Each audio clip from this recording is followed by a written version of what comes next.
Apa sebenarnya yang dimaksud dengan larutan asam dan basa? Nah, asam dan basa sudah dikenal sejak zaman dulu, di mana istilah asam berasal dari bahasa Latin acetum yang berarti cuka, dan istilah basa atau alkali berasal dari bahasa Arab yang berarti abu. Nah, ada 3 teori yang menjelaskan definisi asam dan basa menurut para ahli, yaitu teori asam basa Arrhenius, teori asam basa Bronsted-Lowry, dan teori asam basa Lewis.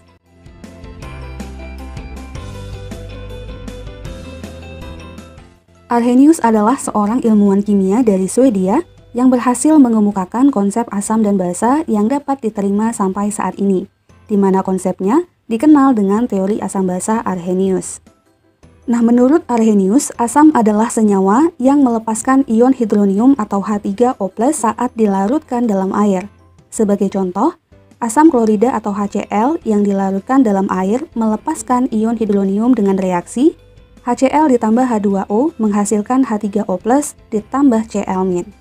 Selanjutnya, untuk memudahkan dalam pembahasan, biasanya digunakan H+ sebagai kependekan dari ion hidronium dan penghilangan molekul air yang melarutkan senyawa tersebut, sehingga reaksi ini dapat dituliskan menjadi HCl terion menghasilkan H+ ditambah Cl-. Nah, contoh lainnya adalah asam sulfat atau H2SO4 yang juga menghasilkan ion hidronium ketika dilarutkan dalam air, dengan reaksi H2SO4 ditambah 2H2O menghasilkan 2H3O+ ditambah SO4 2-. Atau dapat disederhanakan menjadi H2SO4 terurai menjadi 2H+ ditambah SO4 2-. Nah, berdasarkan teori Arrhenius ini, yang menyebabkan suatu larutan bersifat asam adalah ion H+ atau H3O+ yang dihasilkan. Nah, ion H+ dari ionisasi 1 mol asam disebut dengan valensi asam, sedangkan anion yang dihasilkan disebut dengan anion sisa asam. Sehingga, untuk HCl, valensi asamnya adalah 1 karena H+ yang dihasilkan 1 dan anion sisa asamnya adalah Cl-. Kemudian, untuk H2, selanjutnya bagaimana definisi basa menurut Arrhenius? Nah, menurut Arrhenius, basa adalah senyawa yang dapat melepaskan ion hidroksida atau OH- ketika dilarutkan dalam air. Contohnya adalah natrium hidroksida atau NaOH yang melepas ion OH- dalam air dengan reaksi NaOH terurai menjadi Na+ ditambah OH-. Contoh lainnya adalah barium hidroksida atau BaOH2 yang dalam air juga melepaskan ion OH- dengan reaksi BaOH2 terion menghasilkan 2 OH- ditambah Ba2+. Nah, berdasarkan teori Arrhenius ini, yang menyebabkan suatu larutan bersifat basa adalah ion OH- yang dihasilkan.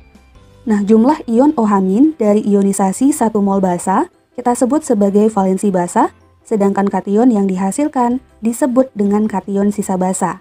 Sehingga untuk NaOH, valensi basanya adalah 1 karena OH- yang dihasilkan 1 dan kation sisa basanya adalah Na+. Kemudian, untuk BaOH2, valensi basanya adalah 2 karena OH- yang dihasilkan 2 dan kation sisa basanya adalah Ba2+. Selanjutnya, teori asam basa Arrhenius ternyata masih memiliki kelemahan, yaitu hanya dapat berlaku untuk senyawa yang dilarutkan dalam air saja, serta tidak dapat menjelaskan sifat asam dan basa yang tidak melalui pembentukan ion H+ atau OH-. Nah, kelemahan ini kemudian disempurnakan oleh teori asam basa lainnya.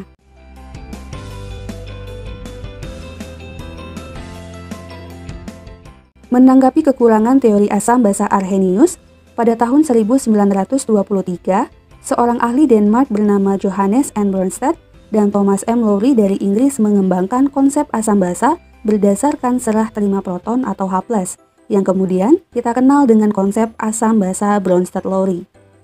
Nah, menurut konsep ini, asam adalah spesi yang mendonorkan proton atau H+, sedangkan basa adalah spesi yang menerima atau akseptor proton. Nah, dalam teori ini, suatu asam setelah melepas satu proton akan membentuk spesi yang disebut basa konjugasi. Sedangkan basa yang telah menerima proton kemudian membentuk spesi yang kita sebut dengan asam konjugasi. Sehingga kemudian dikenal dengan istilah pasangan asam basa konjugasi.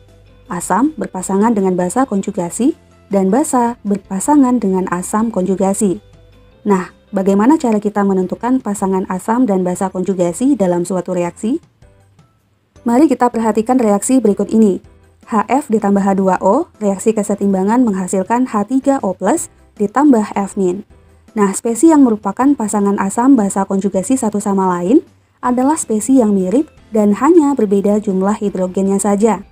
Untuk reaksi ini, maka HF berpasangan dengan F- dan H2O berpasangan dengan H3O+. Terlihat ya, bahwa antara HF dan F- hanya berbeda pada jumlah hidrogennya saja, yaitu selisih 1 hidrogen. HF mengandung 1 hidrogen, sedangkan F- tidak mengandung hidrogen. Selanjutnya untuk H3O+ dan H2O juga sama, hanya berbeda pada jumlah hidrogennya saja, di mana H2O mengandung 2 hidrogen, sedangkan H3O+ mengandung 3 atom hidrogen. Nah, dalam reaksi ini, HF mendonorkan protonnya kepada H2O, sehingga HF kita sebut sebagai asam dan H2O disebut sebagai basa. Kemudian, setelah mendonorkan atau memberikan proton kepada H2O, maka HF akan membentuk F- yang disebut sebagai basa konjugasi. Kemudian untuk H2O, setelah menerima 1 proton dari HF, maka akan membentuk H3O+ yang kita sebut sebagai asam konjugasi. Berikutnya contoh yang kedua, reaksi NH3 ditambah H2O menghasilkan NH4+ ditambah OH-. Nah, NH3 berpasangan dengan NH4+ dan H2O berpasangan dengan OH-. Sekali lagi diingat bahwa yang berpasangan adalah spesi yang jumlah hidrogennya selisih 1. Selanjutnya untuk NH3 menjadi NH4+, terlihat bahwa jumlah hidrogennya bertambah, yang artinya NH3 menerima proton sehingga berperan sebagai basa, dan pasangannya yaitu NH4+, kita sebut sebagai asam konjugasi. Kemudian untuk H2O menjadi OH-, terlihat ya bahwa jumlah hidrogennya yang semula 2 menjadi 1, yang artinya H2O mendonorkan proton, sehingga berperan sebagai asam, dan OH- yang terbentuk kita sebut sebagai basa konjugasi.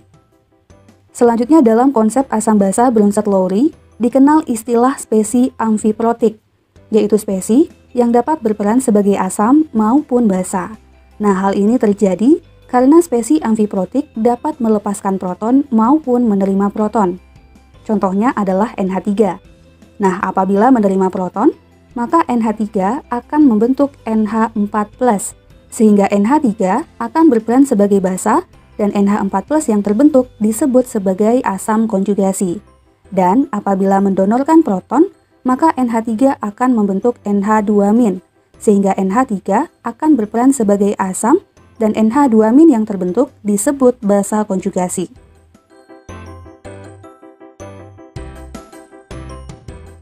Pada tahun 1923, seorang ahli kimia dari Amerika Serikat bernama Lewis memperkenalkan teori asam basa yang tidak melibatkan transfer proton, melainkan melibatkan penyerahan dan penerimaan pasangan elektron bebas. Berdasarkan hal ini, Lewis kemudian mengemukakan teori baru tentang asam basa, sehingga partikel ion atau molekul yang tidak mempunyai atom hidrogen atau proton juga dapat diklasifikasikan ke dalam asam dan basa. Nah, menurut Lewis, asam adalah suatu molekul atau ion yang dapat menerima atau akseptor pasangan elektron bebas. Sedangkan basa adalah suatu molekul atau ion yang dapat memberikan atau mendonorkan pasangan elektron bebasnya. Contohnya perhatikan reaksi NH3 dan BF3 membentuk NH3BF3 berikut ini. Untuk NH3, rumus strukturnya dapat kita gambarkan sebagai berikut, dan terlihat bahwa atom pusatnya, yaitu nitrogen, memiliki pasangan elektron bebas.